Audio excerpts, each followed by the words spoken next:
A 50 against his former county for Gareth Berg, and an impressive opening burst from 18-year-old debutant Brad Wheal has put Hampshire in the box seat at the halfway stage of their LV County Championship game against leaders Middlesex at the Ageas Bowl.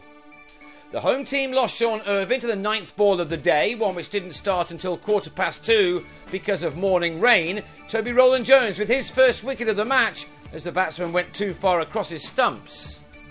Hampshire were now on 297 for 6, and Middlesex would have been hopeful of keeping the score down to around 350. First, though, they needed to get shot of Will Smith, who began the day on 52 and was soon adding to that with these boundaries, having been joined at the crease by Berg. The all-rounder spent 7 years at Middlesex, missing all but one game of last season with a career-threatening injury. He made steady progress here until he jumped into action by taking 14 runs off 3 balls off Ollie Rayner, including this 6. Berg would have been desperate to impress against his former teammates. He was a popular man in the Lord's dressing room before an infection and muscle tear in his shoulder saw him being released at the end of last summer. He would have just been pleased to be playing again, although these runs were certainly a bonus. Making it to a 50 off 74 balls with 5 fours and a 6 would have had him smiling. He was also able to add 91 runs for the 7th wicket with Smith before both batsmen fell in the same Neil Dexter over. Berg was out, pulling a short ball out to Nick Gubbins to the first delivery he faced after raising his bat, and that was swiftly followed up 5 balls later by the wicket of Smith, who was on 93 when he gloved a similar shot behind, Dexter surprising both with his pace and bounce, not something the medium pacer is normally associated with. They were important wickets too. Fidel Edwards then belted the same bowler to Stephen Finn as Hampshire lost 3 wickets for the addition of only 5 runs. So it was left to last man James Tomlinson to get the score beyond 400.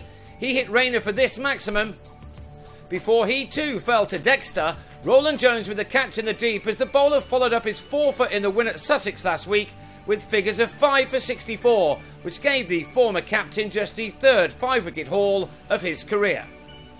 Wheal, an 18-year-old South African who's on a 1-year development contract at the Ageas Bowl, needed only 18 balls of his first-class debut to get his first wicket, beating a man who's played for England for pace, Sam Robson, on his way for 10.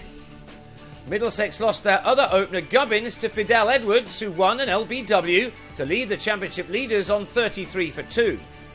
That brought in Joe Burns, who was making his 4-day debut for Middlesex, having come in to replace Adam Voges, who was off to the Caribbean with Australia.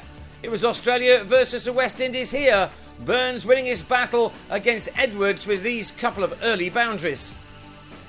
Wheal's impressive opening spell of 5 overs had brought him figures of 1 for 16, and in truth he was better than a man with the experience of Edwards, who has 55 test matches behind him. He was reduced to second change here because of the inclusion of the youngster.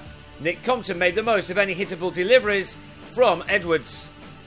These two steadied the Middlesex ship into the very last ball of the day, which had Burns edging a hook shot off Ervine behind to end a stand of 69. It was a big wicket as it kept the home team on top as we move into day 3, which will begin with Middlesex on 102 for 3, 311 runs behind. Burns gone for 38, but Compton still there on 32. He now has a key role to play.